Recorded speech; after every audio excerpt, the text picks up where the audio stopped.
Hello everyone, welcome to today's video. Do you have an old PlayStation 2 sitting around and your discs are kind of getting worn out? Well, I have a little something for you. So we're going to be doing a PlayStation 2 mod today. We're going to be doing a couple of things. Number one, we're going to be changing the fan out of the PlayStation 2. And we're going to be putting in this Noctua fan mod. It will plug directly into the motherboard, replacing the old fan on the back. The other thing that we're going to do, the one of the most important things that we're going to do is we're going to put this 1 terabyte SSD into the console and make it work so that we never have to use the disk again. So we're going to do all that. Now, one thing that this video is not is a tutorial. Yes, you can use it as a tutorial, but it's not meant for that. It's meant to show you guys one man's journey on trying to mod this beautiful console from 20 years ago and giving it new life and making it something that unfortunately it couldn't be because of the time that it was produced in. Before I get into all that, thank you very much for watching this video. If you like the video and you like content like this, then drop a like on this video and also hit subscribe. If you feel froggy, hit that notification bell so you get notified of when all my videos go live, as well as my live streams. Also, there's a link in the description of this video to my Discord server. We have a good time in there. We talk about retro games and PCs and mods and all kinds of fun stuff. So don't forget to click on that link, accept the rules, and you'll be in. Let's not belabor this anymore, and let's get to the video. Okay, so here we are. Here are all of the parts that we're going to need, and I'm going to go through each one, and each one will be linked in the description below. There'll be an affiliate link, so I will get a little off of that if you guys buy one. If not, no big deal. So the first thing is the FreeMcBoot software. It comes, you can't really see it in this package, but it's on a 64 megabyte PlayStation 2 memory card. So we're going to need that. This is the one, I chose a 1 terabyte. I believe it supports up to 2 terabytes. You can get a smaller one, or you can actually get a 3.5 inch spinny drive, but this is a good bit faster. So I want to see if I can't eliminate the loading times that are common on the PlayStation 2. So this is a fan mod. The black plastic part is 3D printed, and the fan itself is from Noctua. So we're going to be putting that in there because with this new drive, it should get a bit hotter. So we want to make sure it stays nice and cool. This right here is a bracket. It's plastic, and it fits on the back of this network adapter, so that your SSD has some support. So that's basically the way it fits right there. And so lastly, we have the network adapter, which has been modded and added a SATA power and data port on there. So that's where you plug your SSD in, and then this obviously plugs into the console. These were originally sold as a way to get online with the PlayStation 2 and play online stuff like that, but these have become more popular because people are modding the PlayStation 2 to have the SSD capability. All right, so here we are. Obviously, I have the console turned upside down, and whenever you do something like this, you want to have a good screwdriver set. I really like that iFixit. This is not sponsored in any way. I just found a tool and I like it, so I want to share it with everybody else. So you need a flathead tip for this part. Get these rubber feet off. There are some like plastic tools for this, but if these little feet are damaged, I'm not terribly concerned about it, just because I know that this thing is, 20 years old, and Father Time is always undefeated. And no, that was not a feet pun, that was just me talking. So now we'll switch to Phillips head, and you have, looks like 8 screws to get out. Now, one thing you will notice, and you can deal with it as you see fit, but if your console has never been opened, it's going to be dirty. And for today's use case, I will not be doing a deep cleaning. I will clean some of the cobwebs out and stuff like that, but I would have to use, to do it properly, I would have to use my air blower. And right now, my son is in the next room trying to sleep. So we won't be doing that. And that click that you just heard is common in old pieces of electronics when you're trying to disassemble them,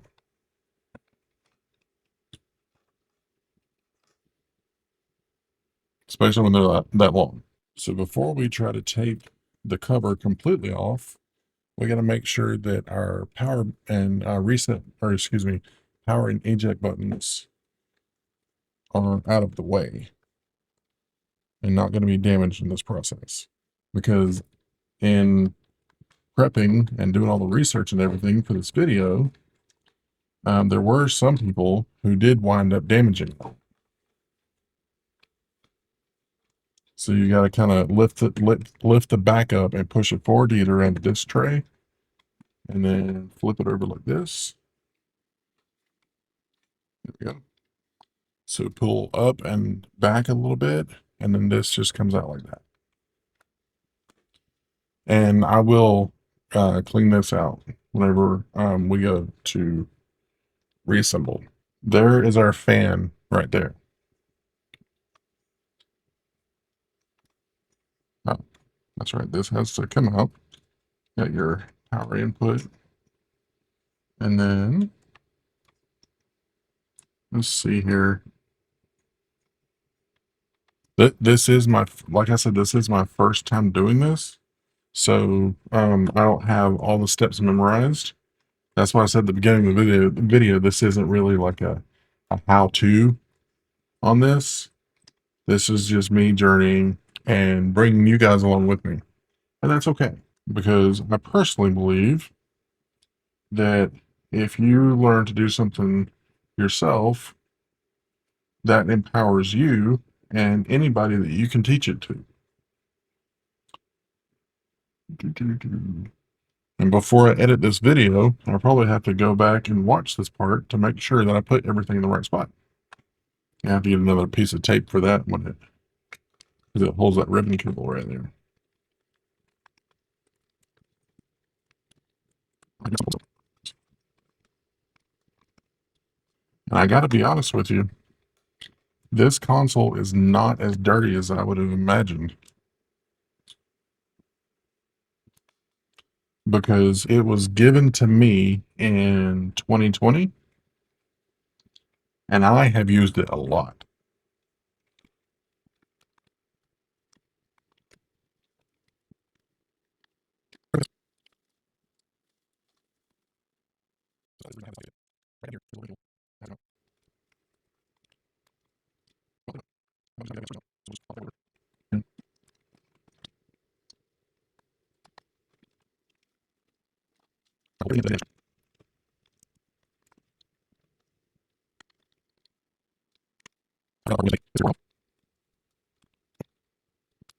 When I was prepping to do this video, I found the best video that somebody else made that I could and tried to commit it to memory. Now, I don't know how much you guys can see, but there's a ton of cobwebs on this board. However, we'll get to that in a second.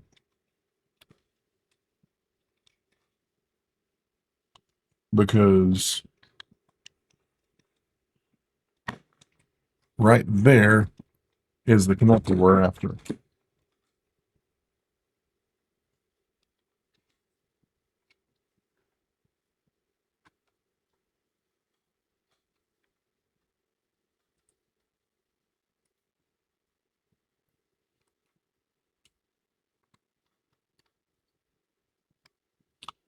And our fan is free. So we're going to bring our other one. I'm going to try to get that piece of tape off of there so we can reuse it.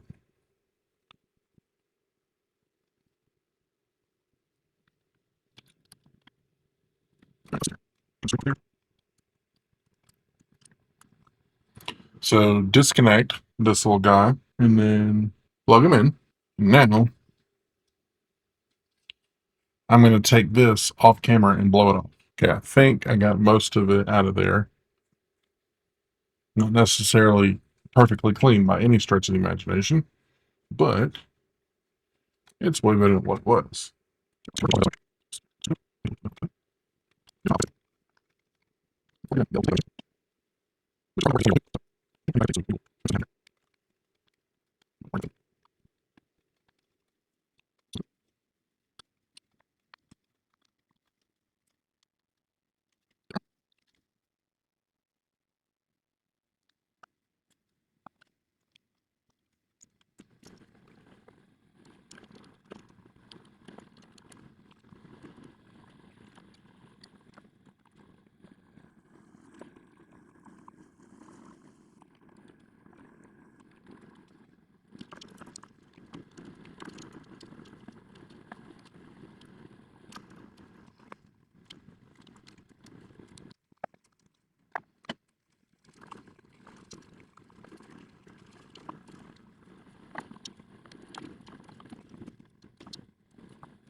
All right.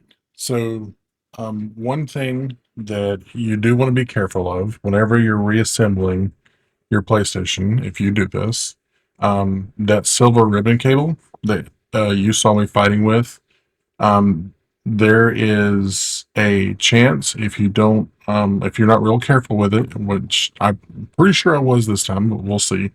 But anyway, this screw right here, if the ribbon cable's in the wrong spot, it can actually go through the ribbon cable, and then you have to find another one and deal with that.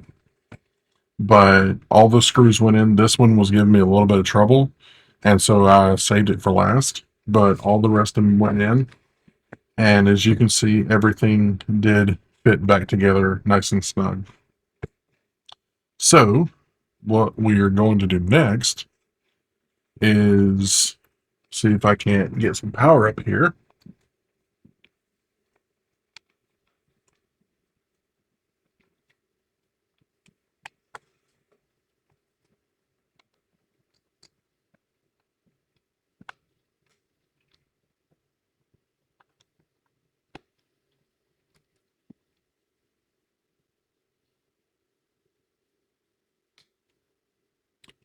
That's a good sign.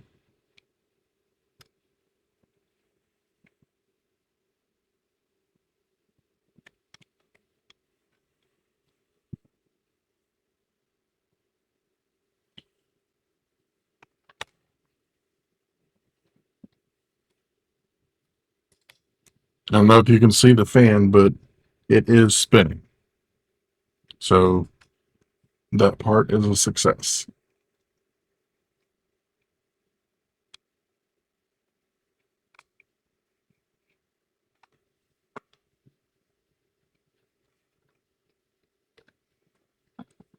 Okay, now that all this is done, we're going to get our SSD ready and then get on with the mod. Alrighty, so here we are, and went to a browser and searched WinHip, WINHIIP, as you can see on the screen. And in the process of doing that, I forgot about one very important part that you are going to need whenever you go to do this mod. And that is this cable, which is about 10 inches long. So it is a USB to SATA converter cable. This is what you will use to plug your SATA drive, your SSD, or spinning drive, whichever one, into your computer instead of having to install it, pull out SATA or the SATA cables, the power, all that kind of stuff. This is the easy way to do it. So, in any case, we are going to go to WinHip. Go, it's this one right here. It's app WinHip by Gadget Freak. So scroll down a little bit to here. WinHip 1.7.6, whatever it is, whenever you get to it, that's the one you want right there. You're going to click it, you're going to download it, then you're going to extract it. I just put it on the desktop because it's not that big of a deal to me. Then just open it up from there. Now, it is very important whenever you open WinHip to open as administrator. If you don't open as administrator, it's not going to work. I made that mistake whenever I was prepping for this video, and I learned my mistake. So make sure you run as administrator. So you're going to click OK, and then this window is going to come up.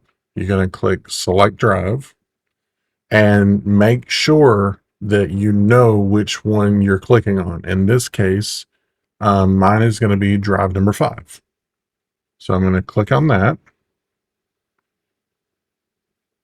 Does not have a PS2 master. Okay, we know that. We're going to click on format drive. And because I believe it's above 64 gigabytes or something like that, we're going to make sure it says HD loader 48-bit. The other option is 28-bit and toxic. We're going to use the 48-bit. Click OK. Are you certain you want to format it? Yes. Okay. It is done. This is where even if you now install images, when this drive is first set up with HDL in a PS2, it will display its software license for you to accept. It's not a sign that HDL wants to format the drive. That's a different question. And now we can add games to it. So I'm going to add, I'd say 4 to it just so you guys can see. And then from there, we'll move over to the PlayStation 2.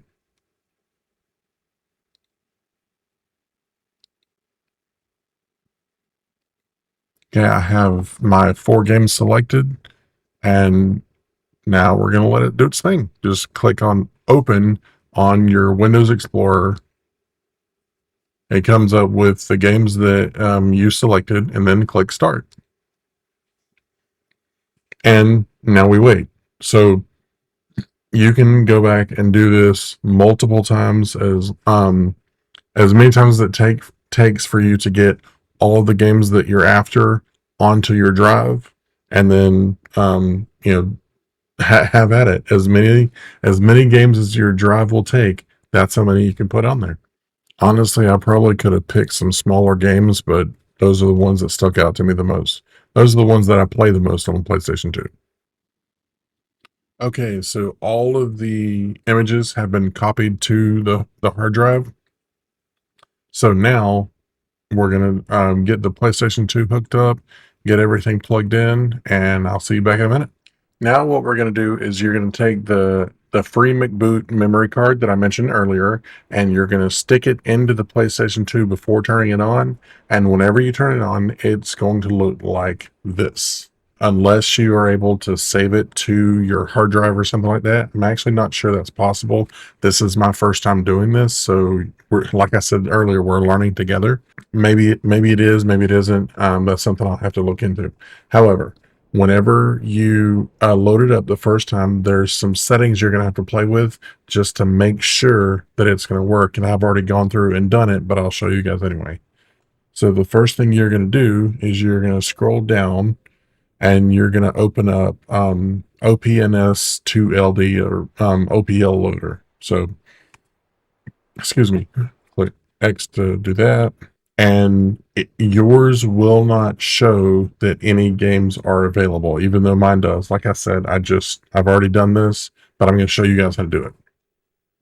So you're going to hit start, and you're going to go to settings, go all the way down to the bottom, and you're going to go to HDD device start mode, and click it with X, and you should be able to change it. And then the default menu is going to be, you're going to change it to HDD. That's very, very important. So whenever it's listing the games like you saw a second ago, it's going to be what's on your hard drive. So then you're going to go down to OK and make sure that you hit save changes. And so it saved the settings, and then hit circle and goes to the games list. And there you go. You have whatever list of games that you loaded on your hard drive earlier now on your PlayStation 2. And just so everybody can see, first God of War, everybody knows what that looks like.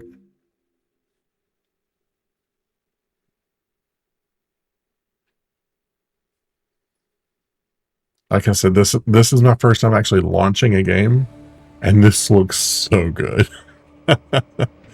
I mean, this is something that I would have never dreamed of in a million years, that you could take an old console like this and with a little bit of work, most of the work was put the fan in, honestly, because I mean, it was two screws to get the drive in there. But yeah, I mean, you guys see it working. And just so you'll see what the startup screen looks like, this is what the startup screen should look like. And then it does something familiar. There you go. So that is the basis of how you mod your PlayStation 2. I didn't think it would be as easy in some cases as it was, and the parts that were kind of difficult, I didn't know that they would be as difficult as they are. Putting the fan in was definitely the most difficult part. Um, all the software stuff, that was pretty straightforward. Again, I did not come up with this. I'm not some computer genius. That I went off of the instructions of other people, just like I assume everybody else would need to. My takeaways is that the most difficult part is the fan mod, just because you have to take apart the console, and if it hasn't ever been taken apart, you have to clean it, because I am a firm believer of making sure that your electronics and stuff, and I mean, just take care of your stuff is basically what I'm saying. The games are crisp, they're responsive. When I was loading up God of War 2 or God of War, it just loaded up and it was doing exactly what it was supposed to do. So I'm pretty thrilled about that. So if you guys have any questions, comments, concerns, grievances, complaints, whatever, you can drop them in the comments. That's one way, right after you like the video. Or you can, like I said earlier, you can jump in my Discord. The link is down below, and we can talk about it there. If you have not done so already, subscribe to the channel because I would love to get everybody's feedback, know what you guys think about it, and I would also love to show you the other things that I have coming video wise and live streams because I have actually gotten myself on a schedule now, so it makes it a lot easier to create content and stuff like that. So that's it for this video. I'm not going to belabor it any farther. And I hope you guys have a wonderful day. If you want any of the parts that you saw for this project, they're all linked down below. And I'll see you guys in the next one. Until next time, work hard, play hard, game hard. But above all else, please be excellent to each other. Bye.